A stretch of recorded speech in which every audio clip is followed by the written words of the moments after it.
Joining us now in the studio, Senator Daniel Sparks. He represents District 5 in Mississippi, Itawamba, Prentiss, and Tishomingo counties. What I like to refer to as Appalachia up there. It is absolutely beautiful. I have to say that to you every time you come on. And it's what's so cool, as you know, Senator, about Mississippi is you got that terrain, everything in between, and then the Gulf Coast. We are so blessed to have a state with kind of the variety and the diversity of just our geographic makeup. It's incredible. We really do, and you look at the, I think the literary works, the musical talents that have come out of different areas of the state, culturally as well as geographically, that you come in and just this wonderful, wonderful place to live, I'll tell you. It absolutely is. But appreciate you coming in today. We're getting it down to the final weeks, maybe even days of the session, and it seems like a lot of stuff comes up, culminates, gets dicey, lots of trading back and forth. The big thing that happens in being a freshman legislator, but being in your third year, you're starting to hopefully see the moving parts. But as you get toward this time of the year, you have all your revenue bills. Yeah. So the appropriation bills, every element of government that is funded, they have to work tirelessly to get that together. And the finance side of it as well, being on the revenue side, general bills, so many of those are already passed into the governor at this point. Yeah. This year, that's not been the case. The bills are having reverse repealers put in them, which is a term of, I guess, legislation art, basically to say normally the creation of it was to keep a bill alive that needed to be worked on, and we would go to conference on the bill because ultimately both sides have to agree on mirror image language. Yeah. And so you stick a reverse repealer in it, and you go to conference. We have conference week, and conferees from the House and the Senate get together and try to hammer out those details and come back with a conference report, which is the final unamendable language, and you pass up or down. And when you've got 30 bills, 40 bills like that spread out across the committees, you can do that. You've got people that maybe are experts in the field that they're going to be a conferee, and they can help the chairman, get the language right. But when you have 200 bills in conference, it is shoving all of your work into a few days. And once again, there's only so much time Briggs Hobson or Josh Harkins can actually give you as the chairman of Finance and Appropriations. And then they have other interests, that bills are important, and other chairmen have those same challenges. Now, on a good note, we do have a conference report on the teacher pay raise bill, and the Senate passed that today. I'm proud that we've done that. I haven't had a chance to check and see if the House passed it. Rhino checked. He says HB 530. That's correct. In the correct. House, no action yet. Thank you, Rhino. Yep. And they very well may come back tomorrow. They're usually here on Fridays, and if they pass that, it goes to the governor because it has reached that final position where the chairman and the members of education in the House and the Senate got together and hammered out a very good bill, in my opinion. It is a significant pay raise for educators. I know there's a lot of data out there that talks that it's kind of an average of $4,800 to $5,100 raise, and we've got people that I grew up with that are teaching that are in their 20-year area or more. And they're potentially going to see a $5,000 or $6,000 raise. And the big thing for us is we need those educators to stay, because the people that went into teaching 25, 30 years ago were on a 25-year retirement schedule. They could retire at 25. We need those teachers. We need that experience. We need young teachers, but we need mentors, and we need we need people that can be, I guess, financially motivated to stay with us 3 or 4, 5, 6 more years. So I think it's a good step. I appreciate the leadership on both ends of the hall, and I know the governor has expressed his sincere desire to have a strong teacher pay raise bill. So I think we've delivered that. So that's on a positive note. But, 200 other bills that are in conference.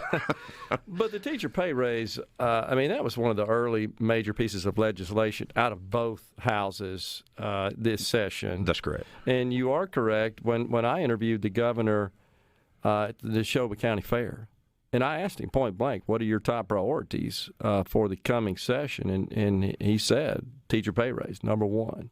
And I think I believe everyone should be happy in that regard. Now, we have much other work to do, but I believe that was his primary objective, and he mentioned it in his State of the State. So we've delivered that on our end. I'm sure the House is going to do the same, maybe as early as tomorrow, and maybe the governor can sign a bill next week. That'd be wonderful. And while I certainly appreciate that the ink is barely dry on the Senate version of this, and I think you're right, we probably will see the House go ahead and knock this out, get it to the governor. I think he'll sign it. The realities of our economy are such that this probably doesn't even keep the teachers on pace with inflation. That the inflationary issues right now are my biggest concern with all legislation that deals with money. You can talk about a tax reduction, a tax elimination. You can, those issues are important. But right now, inflation at the pump for consumers, I drive my car. What about a logger? What about a guy who drives a log truck for a living who's now having to pay 2.5 times for fuel what he was paying, and he can't price that in? Yeah. As an attorney, I could at least say, well, I'm going to have to go up on my hourly rate. He has no control about stumpage rates. He has no control what they pay him at the mill. That is a loss, whatever the profit margin is, and you can get it to be so bad that log truck sits idle because they would lose money to run it. That is the number one issue, and what will creep in behind it is going to be interest rate increases, because a lot of purchases made by Americans and Mississippians are on credit, and that is going to be less real money to spend because you're having to pay higher interest charges. So those two are very concerning with everything we're doing. Yeah, and I agree with you in that the macroeconomic dynamics and what I believe are headwinds should be considered. Yes. By the state in all matters that deal with finance. And you're absolutely right on that. And so hopefully they're hearing and they will take up on that, because it's a bit unpredictable, honestly, right now. And one of the big things, and I brought this up on the floor today with Chairman Hobson, let's take the ARPA monies. This is a separate issue. We have $1.8 billion of ARPA money, $900 million of which is in an account for the state of Mississippi. The other $900 million will come in May of 22, I believe. There's something people need to understand. First of all, we cannot collect interest on that. The interest that we earn has to be sent back to the federal government. So the money sitting idle is not doing us any good. And if money is sitting in an account and inflation is going up and you cannot make interest on it, that money buys less product. Yeah. It is so important that we put the ARPA monies out and available this year, because there's not but about 5 or 6 states left that have not got a plan together. We're going to make a $1.8 billion mistake. And you say, well, Daniel, we've got 3 more years to obligate that. If inflation runs like it's running, we will buy fewer pipes in the ground. We will fix fewer sewer systems. So we have put together several ARPA bills that I look for. They're going to conference, but those bills need to go, and they need to go this year. There's also an issue that the federal delegation is coming up on midterm elections. Mm-hmm. There is chatter in Washington that they're going to throw another plan out there. You're going to see people trying to save their party, whatever you want to do. They're going to claw money back, potentially, that's unused. If Mississippi is sitting down here on $1.8 billion and the federal government says, well, they're not spending it, 41 other states have already done it. But what's Mississippi doing? So that's a mistake if we do not get that handled. And if inflation is at 7, 8, 9, 10%, if we wait till next year, we just lost $180 million of buying power, and that's foolish. That's we have to address that. That needs to be separate and apart from any other issue, because we're feeling the pain of the federal press down of money. We're feeling the inflation. We're going to see the interest rates, and we're not even taking advantage of the money they sent us. Yeah. The debate over whether they should have or should have not sent all this federal money out is behind us. I personally think they overdid it. They've overheated the economy. They've done several things that are foolish at the federal level.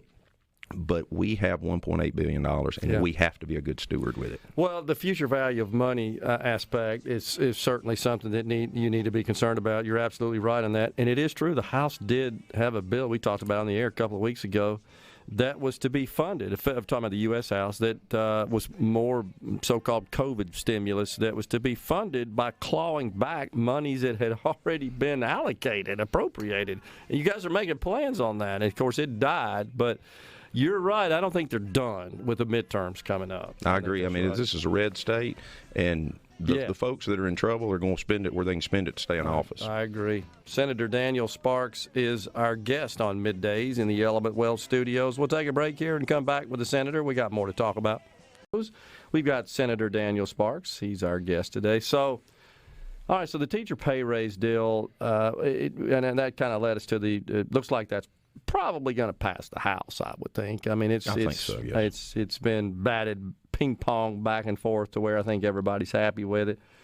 But this $1.8 billion of ARPA money, and let's be honest, that you folks down at the legislature, you didn't see that coming, that you were going to have this big helicopter money, as I like to call it, showered upon you, that you had to disperse and allocate and appropriate. There are some parameters, some constraints on it at the state level, as there are pots of money that went to municipalities and counties, less restricted at that level. Yes. But a lot of money just showered upon these United States that really hasn't even seen the light of day yet. You're just getting it appropriated. And here's the thing. We really have 40-some-odd other states who are ahead of us. And let's talk about if Tennessee, Alabama, Louisiana, and Arkansas get their programs going, there are only so many engineers out there. Yeah. There are only so many feet of PVC pipe.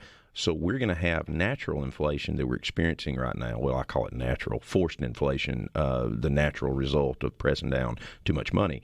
But you're going to have ultra-competitive markets to build these things or to do these jobs, and we have a time limitation. It's 4 years to obligate, 6 years to spend. So that's why I say we're already behind, and we don't get to act for 9 more months if we don't get this done. And I'll be honest, I certainly don't have any insight with what the governor might or might not do, but he is a very fiscally sound person. Yeah. And if he saw that we were going to risk throwing away $1.8 billion, I think he would call us into a special. He should, and probably lecture us for not getting it done. You know, it's frustrating if you I think you pick up on that for me as we look at what is going on with this money, what we did on the Senate side. And I'm proud to hear the proposals from the other side. Get into conference, get these things worked out. But $350 million we were going to put into rural water, that rural water could apply for those monies. $350 million we were going to put into counties and cities for their water and sewer needs. And then another $50 million for small municipalities. I'll give you a quick example. Town of Marietta went out and got a grant. Town of Marietta is a very small town in Prentiss County. They had sewer work needed to be done. Got a $250,000 grant. They did their work. They were good stewards. They did the work. When they let that job out for bid, it was $140,000 higher than the amount of grant they received. This is how we help them. This is how we fill that gap, because that's a service that town has to operate. That's what we see all over our state. So we put $750 million toward that. We put several million dollars toward mental health. We put several million dollars toward child protective services, several million dollars toward MDOC, things that we have been deficient in over the years to get us up to speed. And those are good uses. IHL getting a large sum of money in this for, again, water, sewer. There are limitations. What happened with our counties and cities, too, and I want to be fair, I want to hear from MML. I want to hear from the supervisors. They honestly should be sitting in the gallery looking at us saying, why have you not appropriated this? Because it's impacting them on the ground, because that's what this money was intended to do. So with that situation, we look at it and we're just like, we got to get that done. Now, everybody may be, above my pay grade. I'm not the chairman. But I know Chairman Hobson has worked extremely hard to try to put this together. The Lieutenant Governor and Chairman Hobson appointed a subcommittee chaired by Chairman Polk. They had hearings. They brought people in, said, what are your needs? What will qualify? And we zigzagged this state, telling our local officials, please don't waste your ARPA monies. Please don't spend your ARPA money on patronage. Hold it. We're going to help match your money. We're going to make the $900 million that went to the cities and counties, we're going to make that stronger, because we're going to put programs together, and we're not doing it. And every day that money has less real buying power because of inflation. So totally agree. And in fairness to the Lieutenant Governor, that was his message from the get-go. Yes. It was. And he was speaking and communicating regularly with the counties and municipalities with that exact message. So we should just let that be known that was his position from day one, and so it's worth getting that out there. All right, let's talk about our favorite subject of tax reform here in the state of Mississippi. Before you came on, I did a rather rapid analysis and overview, if you will, of both bills, and I apologize to the audience. Taxes, as you know, Senator, unless that's kind of your thing, your eyes get glazed over. And honestly, that's fine. People shouldn't have to worry about all that. We America, we've made it so dang complicated. You and I both come from the similar backgrounds there. You're well aware of the thousands, I think 32,000 pages of IRS code, which is what is used to codify the laws, of course. But good grief, you could spend your educational career, as I did, in the stacks there, going through all that stuff. That's right. It's amazing, and it's so convoluted and complicated. We got to pay people to do all that stuff. A lot of people do, at least. The state of Mississippi is not nearly as complex as the federal. Don't mean to imply that, but it's complicated enough for people that don't pay attention to that. We got two different approaches between the Senate and the House bill. Probably the major distinction that I think is at the heart of, let's just call it the lack of consensus. I won't call it a conflict. I'll call it the lack of consensus, is that the House is really aspires to phase out the income tax over a period of time. The Senate really doesn't. The Senate seeks to reduce income taxes, but not phase it out. That seems to me to be evolving into the key sticking point between the two chambers. I think it's fair to say that that's kind of how it's framed, and I would go a couple of steps further than that and say the House position, as stated by leadership, is we want to eliminate the income tax without the need of any further legislative action. That's their position. I have no problem with that position. I don't particularly think that this is the time to do that in the environment that we're talking about, to say we've got a plan that will do it and do it all and we'll never have to look at it again. And I think that's concerning. Okay. The Senate plan takes us lower into the threshold. It makes us competitive with the states around us. And ultimately, the version that came out the other day, and over the 8-year period, and I heard you explaining the 4% goes away in the latter 4 years, and 5 goes to 4.6. What we would have is 4.6 flat state tax rate at the end of the 8 years. Ultimately, yeah. So I think that does simplify on the all code. Income, taxable income over $10,000. That's if we eliminate the 3's already gone, that's correct, the 4 would be 5. gone. There's 5 and 5. But you also have the 6,000 exemption that exists. Well, taxable income, 6,000 exemption would come out before taxable income. Right, but then you would basically have 16,000. Yeah, I understand. And we're agreeing. Yeah. I'm just yes. which is subject to tax would be taxed at 4.6%. That's correct, and that would put us, I want to say, I think 9th, maybe around. I think that's right. Of those who have a tax, I realize there's about 7. I think that don't have a tax. The grocery tax obviously is trying to give relief for where people are buying groceries. We go from 7 to 5. The House is doing 7 to 4. They're doing it in quarter-point increments. We're just going to go 7 to 5 in year one. Year one. We obviously have the rebate, which is something you and I have discussed, but that's a proposal. And then the discussion about the state portion of the gasoline tax for the 6-month period, again, in hypersensitive times of inflation with gas. That's obviously why the focus is there to offer some relief. But both plans reduce revenue. And I think you'll eventually see some numbers come out from Elbow. Fiscal notes have to be on these type of bills. And you need to look at how much revenue is reduced. How much revenue do you think you can reduce? We just passed a $240-some-odd million teacher pay raise.